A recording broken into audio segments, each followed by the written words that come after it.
On Apple TV Plus' under-discussed crime series, Colin Farrell's mysterious protagonist has now spent 6 episodes cruising around Los Angeles in a vintage convertible attempting to locate Olivia Siegel, Sydney Chandler, the granddaughter of a famed Hollywood producer, James Cromwell, who disappears without a trace. Over the course of the first 6 episodes, we've learned a lot of puzzling information about the show's central character. Farrell's friendly cinephile, who goes by the totally normal, unsuspicious name John Sugar, immediately demonstrates that he's tougher than your average guy, taking brutal beatings and sustaining significant wounds during fights that seem like they should kill him. Aside from some occasional dizziness and blurred vision, however, he's able to completely shake off his injuries like nothing happened at all. During an early interaction with his love interest, Melanie McIntosh, Amy Ryan, Sugar also reveals that he can't get drunk under any circumstances, even when he knocks back enough alcohol to land most people in the hospital. He says it's because he has a rare medical condition that causes his lightning-fast metabolism to process alcohol exponentially faster than other people, but that excuse seems both painstakingly rehearsed and somewhat underthought. And then we have the polyglots. Later in the season, Sugar and his confidant Ruby, Kirby, reluctantly attend a reunion event with other members of a secret society, all of whom speak a plethora of languages. Sugar isn't too keen on most of his associates, but he feels an unexplained sense of obligation to visit with them on occasion, as they all share a history that's only briefly touched upon. And all of this unfolds after Sugar has implied that he hasn't been back home in a really, really long time.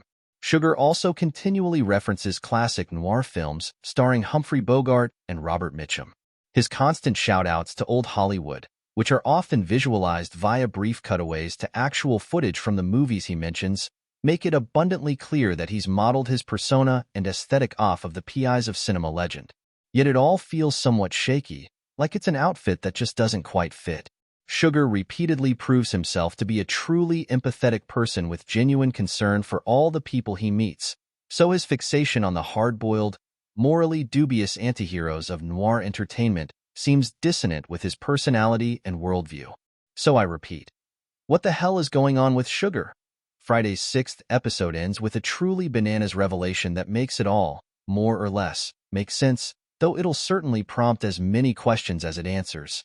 It's a genuinely bizarre, risky narrative deviation on a scale we seldom see in mainstream entertainment, completely recontextualizing all the events of the preceding episodes.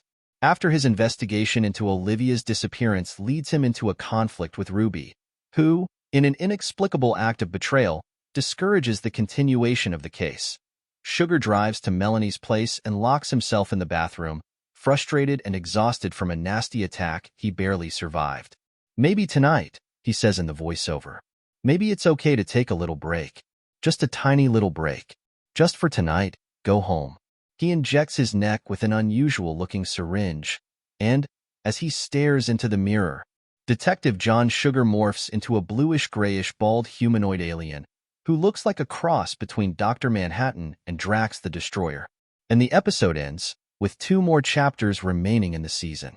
Sugar's homesickness, his superhuman durability, his complicated relationship with his fellow, shall we say, expats, and his boundless curiosity toward the human species suddenly make a little more sense and feel considerably different. So that's what the hell is going on with Sugar. The last 2 episodes of Sugar release on Apple TV Plus on May 10th and May 17th.